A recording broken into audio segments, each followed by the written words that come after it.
யாக்கோபு தன் கண்களை ஏறெடுத்து, இதோ ஏசாவும் அவனோடே கூட 400 மனிதரும் வருகிறதைக் கண்டு. பிள்ளைகளை லேயாளிடத்திலும் ராகேலிடத்திலும் 2 பணிவிடைக்காரிகளிடத்திலும் வெவ்வேறாக பிரித்து வைத்து. ஆதியாகமம் 33:1. பணிவிடைக்காரிகளையும் அவர்கள் பிள்ளைகளையும் முதலிலும், லேயாளையும் அவள் பிள்ளைகளை இடையிலும், ராகேலையும் யோசேப்பையும் கடையிலும் நிறுத்தி. ஆதியாகமம் 33:2.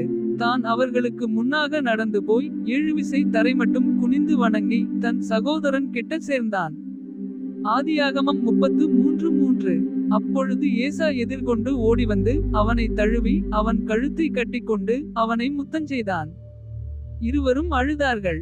ஆதியாகமம் 33:4. அவன் தன் கண்களை ஏறெடுத்து ஸ்திரீகளையும் பிள்ளைகளையும் கண்டு, உன்னோடிருக்கிற இவர்கள் யார் என்றான். அதற்கு அவன், தேவன் உமது அடியானுக்கு அருளின பிள்ளைகள் என்றான். ஆதியாகமம் 33:5. அப்பொழுது பணிவிடைக்காரிகளும் அவர்கள் பிள்ளைகளும் சேர்ந்து வந்து வணங்கினார்கள். ஆதியாகமம் 33:6. லேயாளும் அவள் பிள்ளைகளும் சேர்ந்து வந்து வணங்கினார்கள். பின்பு யோசேப்பும் ராகேலும் சேர்ந்து வந்து வணங்கினார்கள். ஆதியாகமம் 33:7.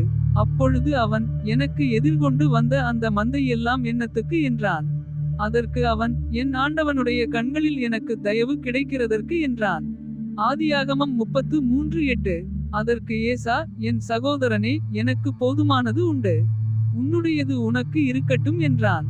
ஆதியாகமம் 33:9.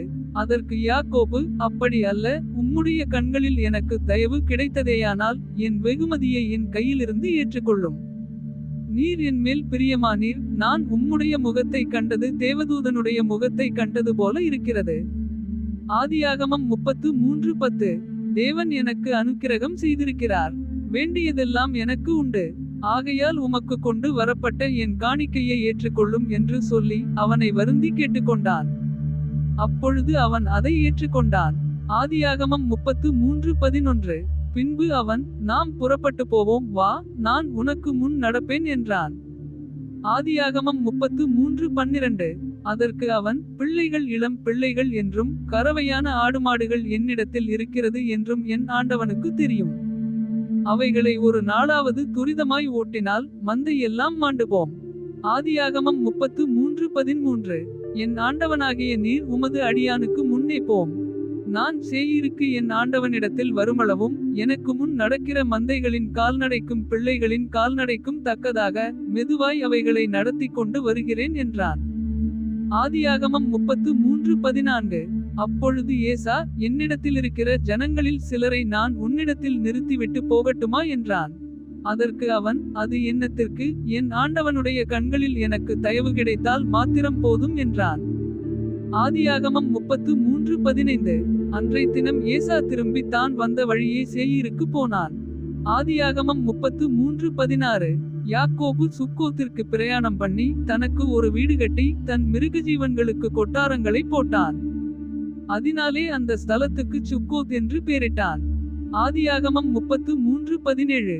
யாக்கோபு பதான் அராமிலிருந்து வந்தபின் கானான் தேசத்திலிருக்கிற சாலேம் என்னும் சீகேமுடைய பட்டணத்திற்கு அருகே சென்று பட்டணத்திற்கு எதிரே கூடாரம் போட்டான்.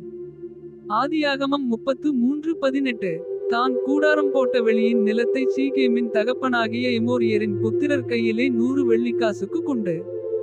ஆதியாகமம் 33:19. அங்கே ஒரு பலிபீடத்தை கட்டி அதற்கு ஏலெல்லோகே இஸ்ரவேல் என்று பெயரிட்டான். ஆதியாகமம் 33:20.